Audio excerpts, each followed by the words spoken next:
At this point, we'd like to address any questions that you may have.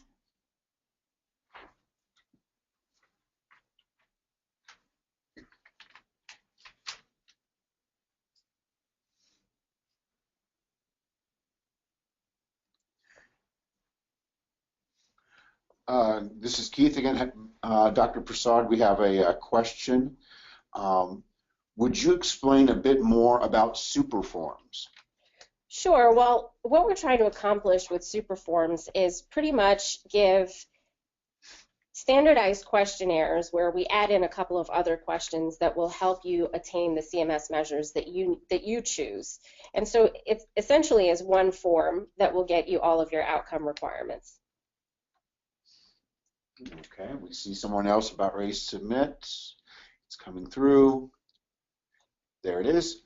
Let's see. Is there any benefit to reporting more than the required 6 measurements?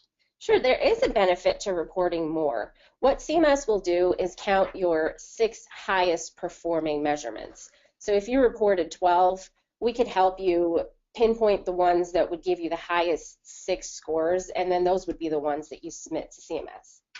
Great. Let's see.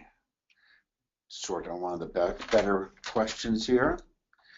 How can I best use the data that's being captured? You can use this data pretty much to help you in your outcomes. And so looking at what you're collecting currently and by setting up goals of where you want to be, you can really assess the treatments that you're using and try to see if they're really helping your patient. In the event that they're not, you can explore other options, and it really helps you maximize the best treatment plan for your patient, which leads to the best outcome overall. Okay. Let's see. I think you said that please clarify, for quality performance, can I report just outcomes and no process measures?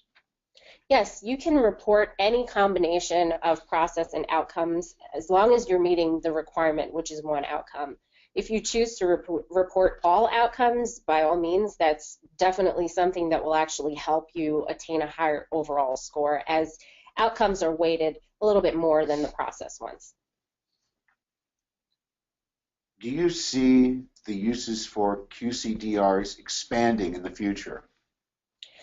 According to the final rule that was released by the macro final rule, that is, CMS is really putting QCDRs in the prime opportunity to be able to become that one-stop shop, so to speak, by expanding their capabilities, giving them the option to collect more data, to collect even data that they're not currently reporting, maybe just ones that they're using as studies.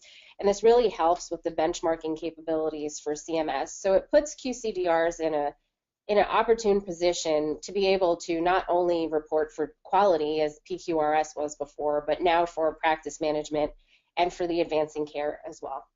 Terrific.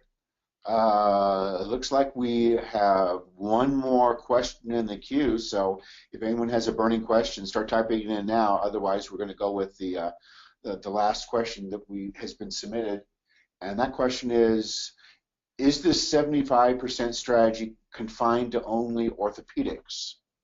No, this strategy can actually be used across all specialties. It's not defined only for orthopedics. Any specialty can operate in this manner and still maximize their score overall.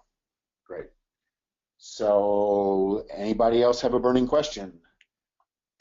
Doesn't look like it. So last chance, folks. You got a very, very smart lady here. Okay. So we want to thank you for joining us today. If you do have any questions, please visit us at OBERD.com, and we'll see you in the next webinar. Thanks a lot.